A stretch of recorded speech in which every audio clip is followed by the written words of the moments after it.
Midwest Whitetail is brought to you by Realtree, Hoyt Archery, Fuse Accessories, Muddy Outdoors, Frigid Forage, Trophy Rock, Scentmaster, Cabela's, Rocket Broadheads, Bloodsport Arrows, Redneck Hunting Blinds, Scott Archery, Woods Zero Turn Mowers, Scentlock, Deer Grow, Quiet Cat, Execute Scent Control, Non-Typical Wildlife Solutions, Yeti Coolers, and Nikon.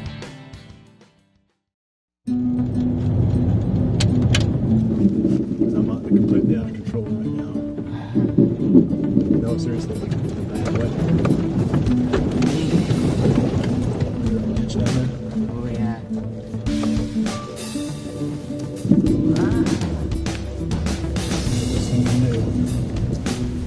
Welcome to Midwest Whitetail. It's December 7th. It's the second day of Iowa's first shotgun season, and Drew and I are going down into the Big Bottom, the same spot where we saw Big Junior on Thursday. So he's starting to make a little bit of an appearance around here. So we're hoping that he pops out tonight, and we've got some other target bucks that we're hoping to see down on this bottom too. And there's two blinds. We're picking the one that favors this wind. And if a deer comes out that we want to shoot on the other end of the field, we're going to try to be a little bit more aggressive tonight, since this is basically Drew's last crack with this tag. We're going to get down or get out of the blind, try to sneak our way around and get in the creek. We can follow the creek along the edge of this field, and in theory at least we could pop out someplace within gun range of whatever buck we decide is worth hunting. And we'll bring you that, and we'll bring you yesterday's action. We had a nice encounter yesterday with a buck that we would have shot that slipped through the net on us. And we've got an update from Jared, and he's been after a couple of good bucks this season with his bow, and he's going to bring us up to date on what's been going on there. And Scott Peruka's guiding his dad, and they're here in Iowa also for the shotgun season. So we'll have updates from, and possibly, depends on how the afternoon goes, more than updates from Scott and Bill Peruka. So that's going to be our episode today. We're going to grab our gear and head for the bottom.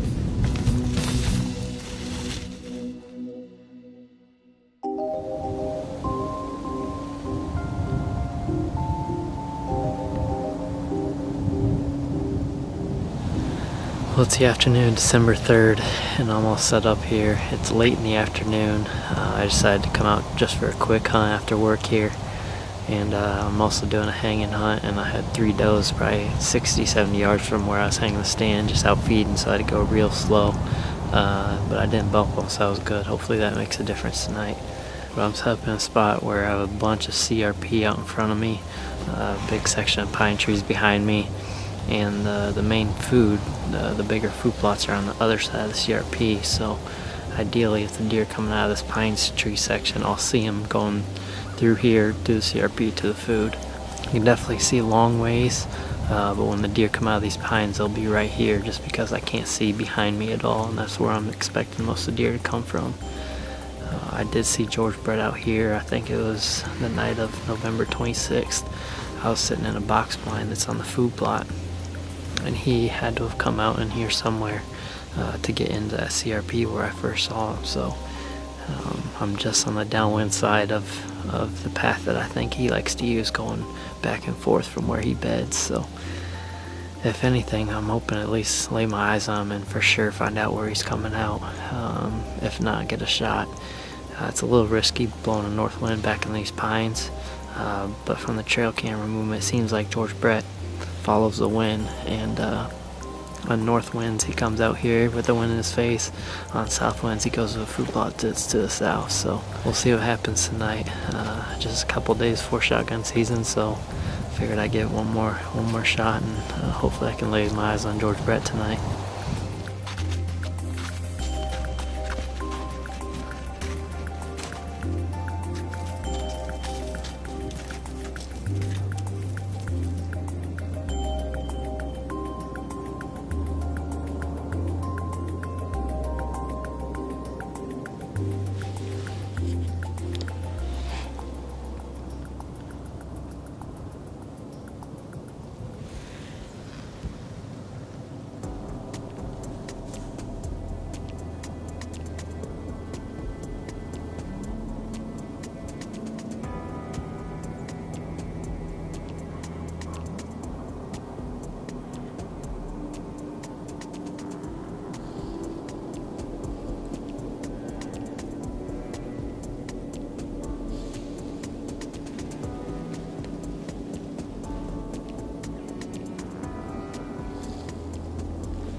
Well, I pretty much guessed perfect on where I thought he'd come out tonight. Unfortunately, he just didn't work his way up this way. I knew I couldn't hang in that exact spot because with this north wind, I'd be blowing right back to him. So I had to move east about 100 yards. And sure enough, he comes out in that spot.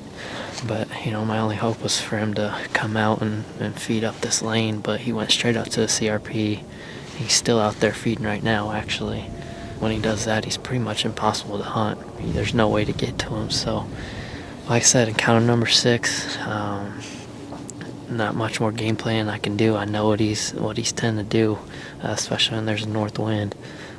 But time's definitely running out. I got 2 more nights. I'm not sure if I'll be able to hunt either one, but I'm going to try to get out these last 2 nights before shotgun season rolls in.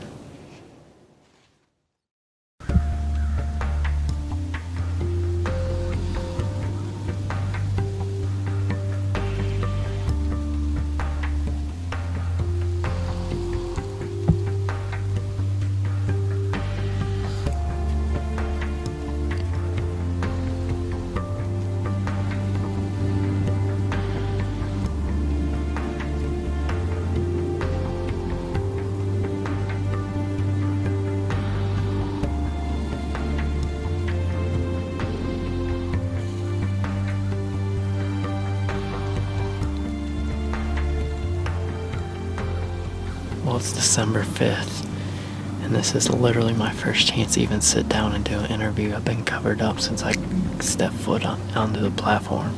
I had a 6-year-old buck come in, following a doe or doe fawn. I'm not even sure, but she walked right by me 10 yards. He stayed out there. I thought for sure he'd eventually, once, she showed that it was clear, I thought for sure he'd come walk right by, but he didn't act spooked or anything. He stood there it literally seemed forever. But finally he just kind of walked off the other way. But that's a deer that my buddy's called Chicken Little. Like I say, he's a 6-year-old deer. Right after he left, I had 4 more bucks come into the plot, including one really good 3-year-old that I've seen a couple of times this season. I can't wait to see him next year. He's got everything going on, so it's been an awesome start to the evening. It's a little warm, probably pushing 40 degrees, but the bucks are definitely moving.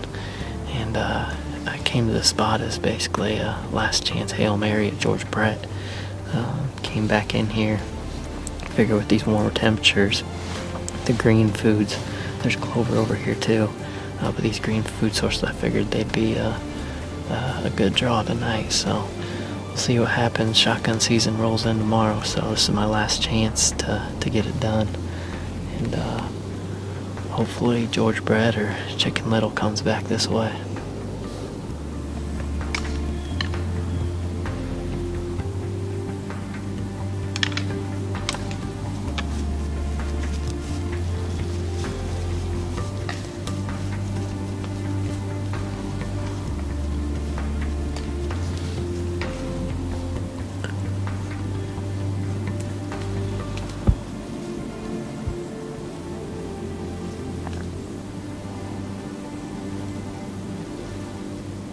It's getting down to the last few minutes here. It's looking like I'll be making plans for late season to continue hunting. So the good thing is these deer won't receive any pressure during the shotgun season. However, there are a couple of late muzzleloader guys coming to hunt this farm, and my assumption is George Brett will be one of their main targets. So if they're able to get him, that's awesome. If not, my plans are probably to let him go and let him reach 5 years old, because he's actually a 4.5-year-old this year, and there's plenty of other 5-year-olds that I can hunt. It's been a fun year. I wish I could have got it done here in the early split with a bow, but I'll have the bow with me late season, and there's definitely plenty of food to have some good sits, so that's the exciting part. And I'm just gonna have to wait anxiously for these 2 weeks to pass, and for me to be able to get back in the tree and hunt the late season.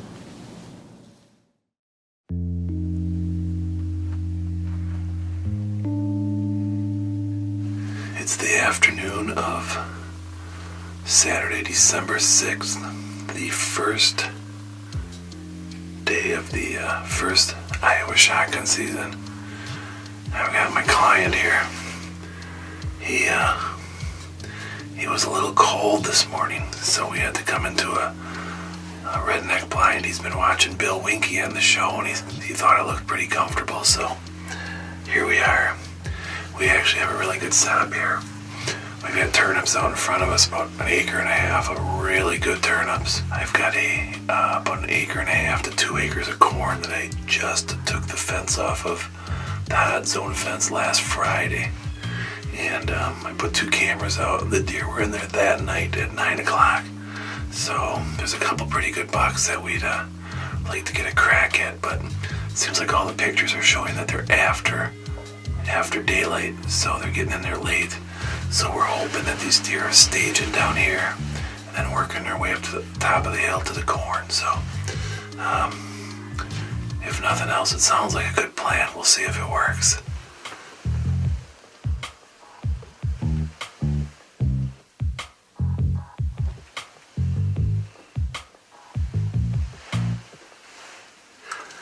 I've been watching these deer eating for a half an hour, but I'm starting to get hungry, so I'm gonna have a little lunch myself.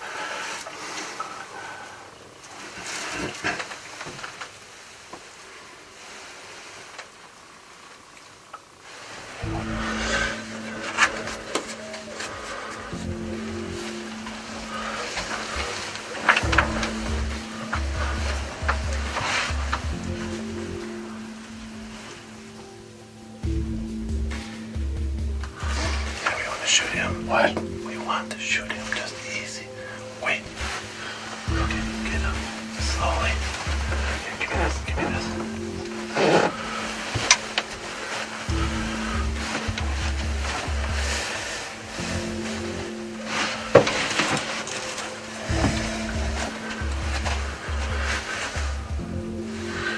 He's looking this way. Careful.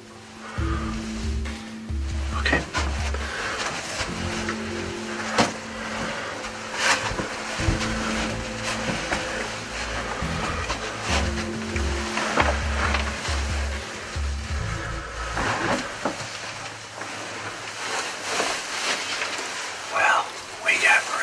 Right there, but I'm doing an interview. He's had a really nice buck come out. He actually fed on the edge of the turnips. I thought for sure he was going to work his way towards us. We were taking our time real quiet and getting ready, and I don't know, I don't think we made any noise. I'm not sure what happened, but he got nervous. He stood in that tall grass for a couple minutes, and he just kind of worked his way back off to the north. He can still make his way back in there. I'm sure he was headed towards the corn. Today's December 6th, and it's the first day of the first shotgun season here in Iowa. And Drew has got the tag today. We're going to go back to the blind that we've hunted quite a bit this year with the bow. We're going to try it here tonight, and then the wind is going to change, so we'll be going someplace else tomorrow evening. I'm pretty sure we'll see some deer this evening. It's just a question of whether or not we'll see the ones that we're after.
about 20 minutes of legal shooting time left, and we've had a fair amount of action tonight. But I think we've seen 6 or 7 different bucks so far, and one of them was a little bit of an older age class buck. He wasn't a high scoring deer, but he was definitely a shooter because of his age.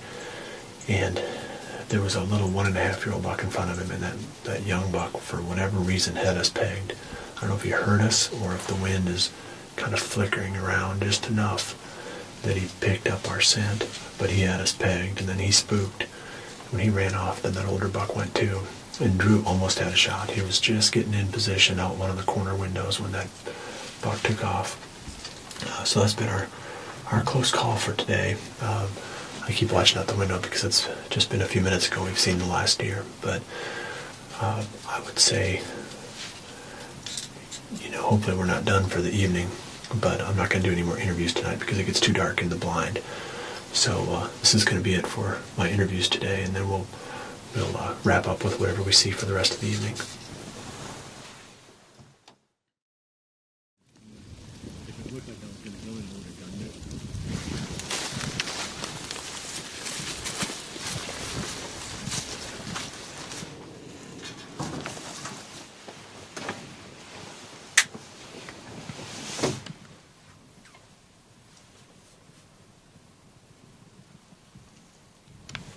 I've been in the blind for about an hour so far, maybe a little bit more than that, and there were some deer on the far end at first, and then not too long ago we had 4 does come out on this end, and they fed for quite a while. Then a bunch of turkeys came by, and between the bunch of them they all drifted off the field in that direction. So it's we're seeing some activity here.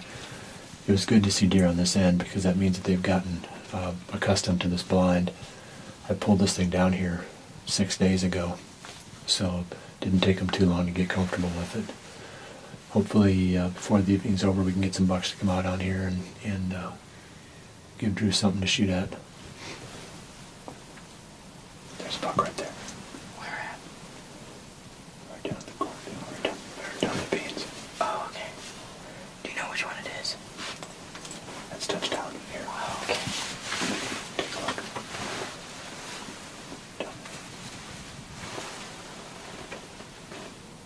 Oh, okay. Yeah.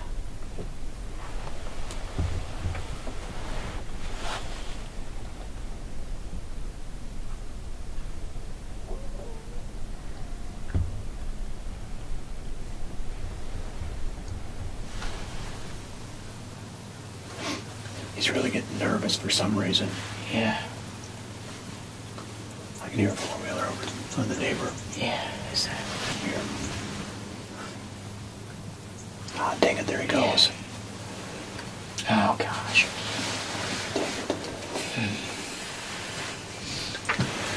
We just had one of the bucks that we came down here hoping to see out in the food plot about 150 to 175 yards away. But all we could see was his head. And this was that buck that we had nicknamed Touchdown.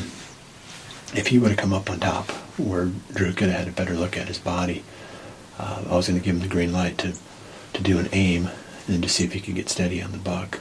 If he could get steady, then he could have gone ahead and taken that shot. But we heard a shot on the neighbor probably half an hour ago. Now there's somebody over there on a 4-wheeler. I'm assuming that they shot a deer. They went to get the 4-wheeler to recover it. And in the process of doing that, they spooked this buck off. So, it's just one of those things. I mean, we've got 45 minutes almost of legal shooting time left. So it's just that, you don't get that many opportunities on bucks like that. And it's real disappointing when you're that close and it all kind of falls through your fingers. But we will stick it out, and hopefully he pops back out on the field again before this evening's over. Unfortunately, this is Drew's last chance with this tag. He still has a bow tag, so he'll be able to hunt during the late season if we don't get anything yet this evening. It's been an exciting day, it's been an exciting weekend, and we're going to keep plugging away with the second shotgun season when Jordan gets her tag, and we'll bring it all to you right here. So I appreciate you joining us. We'll see you right back here again next week for the next episode of Midwest Whitetail. And remember to always dream big.